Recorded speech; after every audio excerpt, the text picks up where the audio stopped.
تو 3 باتوں میں اللہ رب العزت کی بھرپور مدد ہوتی ہے۔ یاد رکھیں کہ جب انسان کے دل سے گناہوں کی سیاہی جم جاتی ہے اور دل سیاہ ہوتا ہے تو اس کی 3 نشانیاں ہیں۔ ذرا دل کے کانوں سے سن لیجئے گا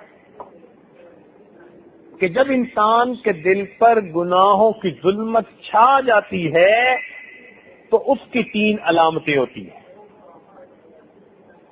سب سے پہلی علامت کہ اس بندے کے دل سے گناہ کی جھجک ختم کر دی جاتی ہے۔ یہ پہلی علامت ہے، اس بندے کے دل سے گناہ کی جھجک ختم کر دی جاتی ہے۔ یعنی پہلے غیر محرم کی طرف دیکھتے ہوئے گھبراتا تھا، اب وہ گھبراہٹ ختم۔ پہلے جھوٹ بولتے ہوئے جھجکتا تھا، اب جھجک ختم۔ پہلے غیبت کرتے ہوئے جھجکتا تھا، اب مزے سے غیبت کر لیتا ہے۔ پہلے کسی کا دل دکھاتے ہوئے جھجکتا تھا، اب مزے سے دکھاتا ہے۔ گناہ کی جھجک بندے کے دل سے اٹھا لی جاتی ہے۔ ہوتی تو جھجک ہی ہے نا، اسی کو حیا کہتے ہیں۔ حدیث پاک میں فرمایا اذا فاتک الحیا اعمل ما شئت، جب حیا تو اس سے رخصت ہو جائے پھر جو چاہے مرضی کرتا پھر۔ تو سب سے پہلی علامت کہ گناہ کی جھجک دل سے ختم کر دی جاتی ہے، یہ دل سے ظلمت کی پہلی علامت ہوتی ہے۔ پہلے کھاتے ہوئے دیکھتا تھا کہ اس میں سب کچھ حلال ہے یا نہیں، اب جو ملتا ہے لذت دینے کے لیے کھا لیتے ہیں، حرام حلال کی پرواہ نہیں۔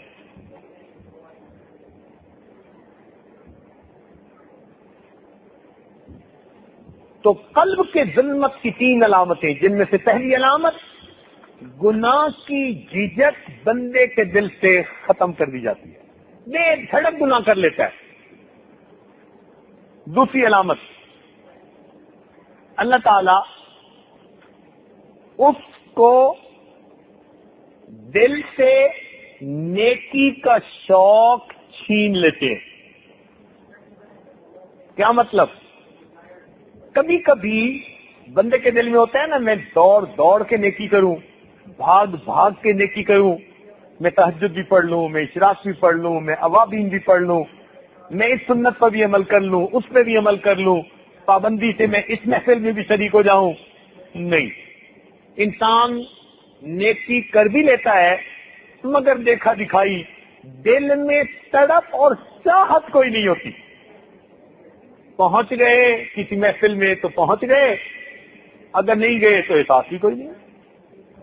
یہ کیفیت جب ہو جاتی ہے نا کہ نیکی کا شوق چھین لیا جاتا ہے، تڑپ نہیں ہوتی دل میں نیکی کی۔ کئی لوگوں کو دیکھا آ کے کہتے ہیں حضرت پتہ نہیں کیا، بس دعا، اتنا عرصے سے دعا کبھی نہیں مانگی، اتنے عرصے سے دعا کبھی نہیں مانگی۔ کیوں؟ وہ شوق چھین لیا، وہ محبت چھین لی۔ نماز پڑھتے ہیں اور بغیر دعا مانگے اٹھ جاتے ہیں۔ بس جی پتہ نہیں کیا کروں، نماز پڑھنے کو دل نہیں چاہتا۔ یہ علامت ہے قلب سے ظلمت کی۔ تلاوت کو دل نہیں چاہتا، تلاوت کرنی مشکل ہو جاتی ہے، یہ علامت ہے قلب سے ظلمت آنے کی۔ تو گناہ کی جھجک ختم کر دی جاتی ہے، پہلی علامت۔ نیکی کا شوق اس سے چھین لیا جاتا ہے، اس کو نیکی کے شوق سے محروم کر دیا جاتا ہے، یہ دوسری علامت ہے۔ اور تیسری علامت کہ اس بندے کو نصیحت بری لگنے لگ جاتی ہے، اس بندے کو نصیحت بری لگنے لگ جاتی ہے۔ کوئی اس سے خیر کی بات سمجھائے اسے بری لگتی ہے، مجھ پہ تنقید کیوں کی، مجھے کیوں سمجھایا، میں اسے سمجھوں دشمن جو مجھے سمجھائے ہے، میں اسے سمجھوں دشمن جو مجھے سمجھائے۔ مثلا اس کو والد نے سمجھائی بات کہ بیٹا ایسے نہیں ایسے کرنا چاہیے، اب بجائے اس کے کہ بیٹا نصیحت کو قبول کرے اس تو میں لگ جائے گا ابو کو بات پہنچائی کس نے؟ بہن نے بتائی، امی نے بتائی، بھائی نے بتائی کس نے؟ اور جو بتائے گا اس کا مخالف بن جائے گا، اس کے پیچھے پڑ جائے گا، تم نے بات پہنچائی کیوں؟ یہ نہیں کہ کہے کہ ہاں مجھے سمجھایا گیا اور میں گناہ کر رہا ہوں، میں غلطی کر رہا ہوں تو مجھے اس غلطی کو چھوڑنا ہے، نہیں، وہ کہے گا کہ یہ میری بات کہی کیوں؟ استاد نے بات سمجھائی، اب وہ کہے گا اچھا استاد تک یہ بات پہنچائی کس نے؟ نصیحت بری لگتی ہے، یہ نہیں دیکھتا کہ مجھے جو بات کہی جا رہی ہے وہ اصول کی بات ہے، سچی بات ہے، بات پہنچائی کس نے؟ گناہ چھوڑنے کی بجائے زیادہ اس کا وقت اس میں لگتا ہے کہ میری بات میرے بڑوں تک نہ پہنچے۔ یہ گناہ، یہ دل پہ ظلمت آنے کی تیسری علامت ہوتی ہے۔ ہر ممکن کوشش کرتا ہے کہ کوئی بھی آدمی میری بات ایسے بندے تک نہ پہنچائے جو بندہ میری اصلاح کرتا ہے۔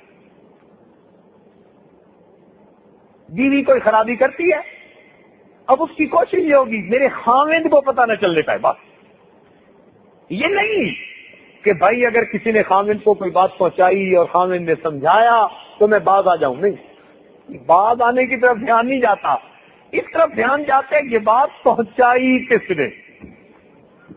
اور کئی مرتبہ انسان کا حال یہ ہوتا ہے کہ اس کا شیخ اسے بات سمجھائے تو بندہ یہ پوچھتا ہے کہ حضرت کو بات بتائی کس نے؟ بھائی تعلق کس لیے تھا ہی اس لیے کہ اصلاح اور تربیت ہو۔ یہ دیکھو کہ جو بات سمجھائی جا رہی ہے وہ فائدے کی ہے یا نہیں ہے۔ اگر فائدے کی ہے تو قبول کر لو اور اسے اللہ کا احسان سمجھو۔ یہ تو ایسے ہی ہوا کہ جیسے زخم میں پیپ بھری ہے اور پھر بندہ کہے کہ ڈاکٹر کو یہ بتایا کس نے کہ میرے زخم میں پیپ ہے، تو بھائی زخم ٹھیک کیسے ہوگا؟ تو نصیحت کی بات بری لگنے لگ جاتی ہے، یہ قلب پہ ظلمت آنے کی تیسری دلیل ہوتی ہے۔ اور ہمارے حضرات کا کیا حال تھا کہ ان کو اگر کوئی ان کا بھائی یا ان کا ساتھی یا کوئی آدمی کوئی اچھی نصیحت کرتا تو وہ بجائے غصے ہونے کے الٹا اس کو اپنا محسن سمجھا کرتے تھے، محسن سمجھتے تھے۔ چنانچہ رضی اللہ عنہ کا قول ہے کہ جو شخص ہمارے پاس ہماری عیبوں کا تحفہ لے کر آئے گا میں اس شخص کے لیے مغفرت کی دعائیں کروں گا۔ جو شخص میرے پاس میرے عیوب کا تحفہ لائے گا میں اس کے لیے مغفرت کی دعائیں کروں گا۔ ہمارے اکابر کا یہ حال ہے۔